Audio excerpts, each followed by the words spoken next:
Hey, this is Charlie Raw, and we are on Tuesday Night Spotlight.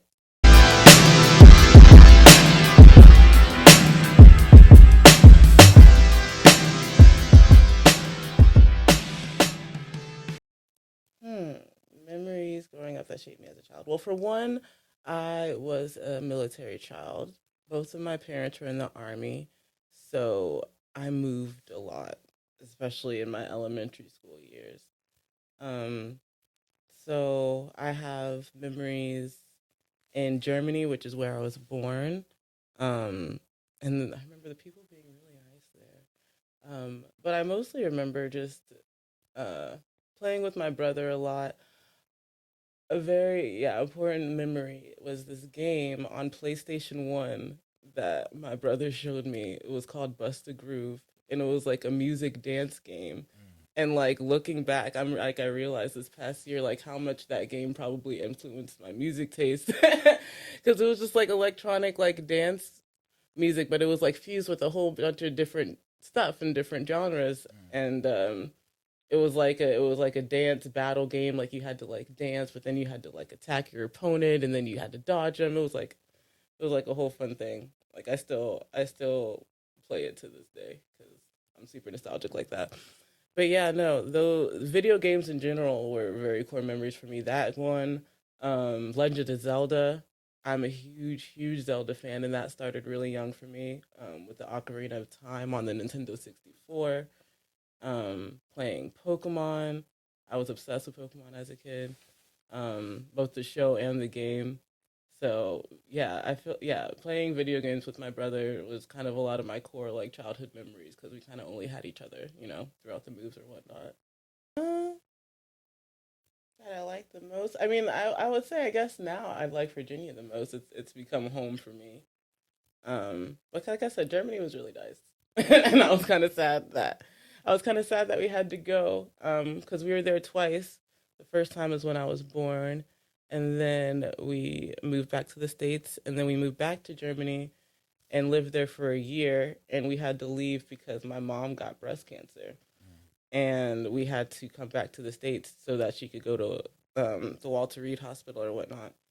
So yeah, we were supposed to be in Germany a few years longer, and I was always kind of sad that I kind of missed out on that time. I don't know any German. Like I remember how to count and like say like some greetings and stuff, but like it's sad. I don't know any German.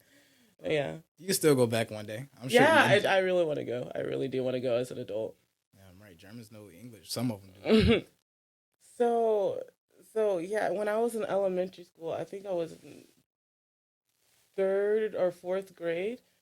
I was in chorus, but not because anybody knew I could sing, just as I knew I liked music from a young age or whatnot. So, I did like it was like an after school club. It wasn't like an in class thing, so you had to like stay afterwards and practice or whatnot. And at the showcase for the chorus club or whatnot, we one of the songs that we did was "My Heart Will Go On" from the Titanic, and we did like it was four of us, and we like broke up the song into four parts, so we each had a solo, and I went first. And when I sang my solo, I saw my parents' reaction in the audience, like my mom like was freaking out. Like my mom was freaked, like she had no idea, and I didn't have any idea. It was like from me seeing her reaction in that moment that I was like, oh, maybe I am actually good at this. Like, because everybody's nice to you all the time when you're that young. Like they're saying you're doing a good job, but you think it's because you have to say that. But like it was that moment and like that night when it was all done and they were just like blown away and they were telling me about it and they were like calling their brothers and sisters, they were calling grandma, there was I was like, oh. We got a superstar in the family. Yeah. It was like maybe I can actually sing. And so yeah, no, I definitely sang ever since. Um these days I'd say it's pretty alternative, though there's a lot of soul. There's still a lot of dance, which is where my roots really are. Um, a lot of house influence, but it's um I'd say it's alternative soul. There you go. Well, I'd say that like most recently, I feel like I have been exploring my my R&B bag. which I feel like people have been kind of waiting on for me. So it's been kind of fun to see what I can do, like kind of trying not only different things with the beats, but different things with my voice. Like I joined a band over last year, and through that and covering and doing cover songs, I've learned that I can do different things with my voice. I could sound like different people that I didn't really know that I could, do. So now I've been able to incorporate that and like trying to see how I can like the full range of my voice and like just different stuff I can do. Sure. So it's a bit of a long story, but I'm not gonna give the long We story. got time. So, in short, I came across a piece of literature that really changed my perspective. And I mean, I love to study and I love to read different things, but I guess this particular piece of work was, I'll say, I guess, inspired or influenced by who we know as the Egyptian god Ra. And during my time reading it, I just felt super connected. Not I just felt super connected to the information, and I felt compelled to share it. And it felt right to take on the name, so I did essentially. And a lot of my music now is spreading this message, this law of one, this law of divinity that, that we're all part of the same thing, you know. Um and so that's why I took on the name, yeah. Because it's kind of like it's like a change in it's an entity change. It's like you're kind of.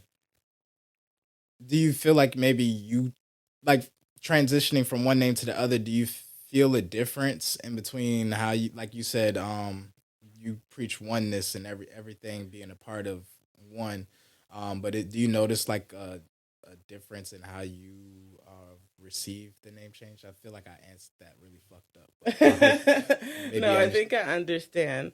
The best way I would describe it is that the flow seems more clear. My process for making music is just a lot more intuitive now as opposed to thought out. I still love to expand upon concepts. I still like to use my intellectual side, but the intellectual side is more of just a tool set that the intuition uses as opposed to it building the foundation of the music itself. And so, um, things just come through more clearly. There's just a lot less thinking when making music, but like in a good way, Right. you know? Influenced you to come up with that project and just how the whole process went about? Right. So, like I just said, like with the name change, the flow process really really flowed. Um, with light codes, this it was the first time that I experienced um, being guided that way with the music. I literally have one of the songs is called Spirit Guided because I was like really just guided through the process, what sounds to find, what melodies to add, what melodies not to add. Just listen, like I really got to train my intuition just by listening to that voice making the music itself. And then It's all good. and then I got to apply that intuition strength, I guess, just exercising that muscle over and over again, that bled into my life and just the decisions that I had to make and had to trust myself on. And it was kind of just a beautiful experience, the year of me writing it and the year of me recording it. So it was about like a 2-year process.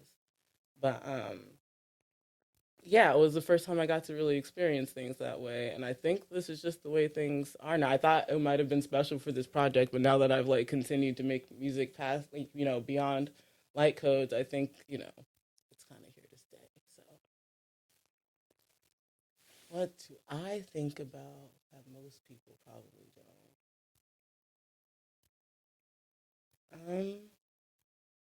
Hmm.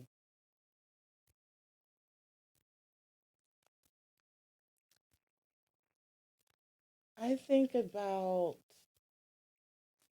the I think about the why, I guess, behind the news and just the things that were fed through media. Not saying that nobody questions anything, but um, I'm just always asking myself, because you know how news always like slants things one way or another, Right. you know? And what I want to know is why does it benefit you for me to believe this? You know, like what is this corporation getting out of it? What is the government getting out of making me believe this thing or that thing? Because like these days, the truth is so hard to come by, in a pure form, and you just have to decipher so much. So it's something I think about a lot.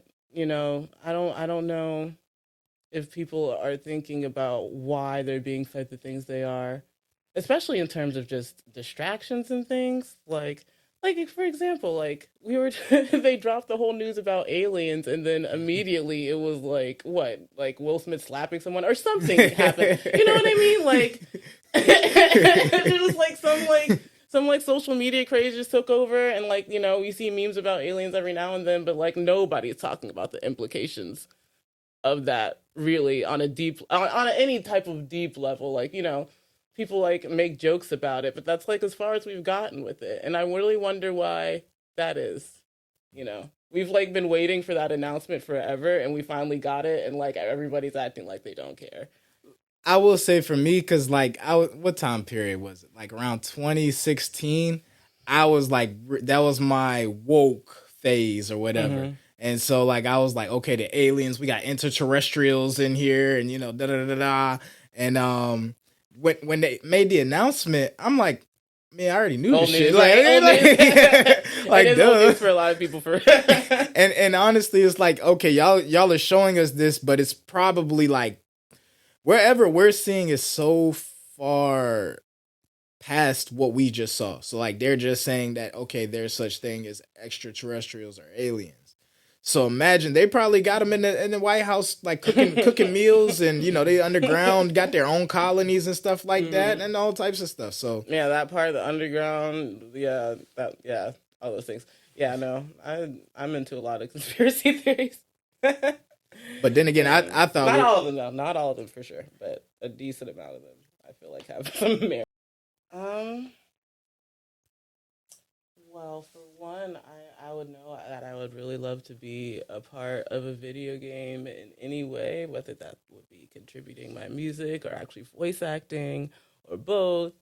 That's been like a dream that I've always wanted, and a lot of people have told me that my music, reminds them of something in a video game or it should go in there. So I want to make that happen. like the most about it. Well, I can say that it's been pretty life changing in a lot of ways. Um, I'm writing songs that I never would have written if it wasn't for this competition, and I think that really means something. Um, I've gotten to network with an incredible artists and just people in the music business. I've um, just the being able to get the critiques, and being able to apply them. It's been like I said. I think I have been able to elevate again from this competition. So I'm like really grateful for that. Um, And like I said, I've been able to network a bit. So I already have some things kind of lined up as far as, potential traveling opportunities, potential music video opportunities. So I'm really excited about that. And just for context, for those that don't know, the full package is a songwriting competition based in Hampton Roads, Virginia. So it's like some of the most talented artists in the area are going like head to head every week, and like somebody gets eliminated every single competition. It's a very dope thing, and it's something very different from what we usually have out here. So I definitely recommend y'all check it out when it does come out. Seriously, follow your dreams. It sounds cliche, and it is very much easier said than done, but it is so worth it. It's so worth it. Like when you're doing what you love, it fuels you. It gives you energy. It makes life worth living. It makes hard times so much easier to get through when you can lean back on your passion. So follow your dream. I am Charlie Raw. You can find me on Instagram at CHARLI __RA. Again, that's CHARLI __RA. You can also find me on Facebook, Charlie Raw. You can find my music on all streaming platforms, Apple Music, Spotify, YouTube. It's all there. CHARLI space RA. Yeah, we're good. We're good.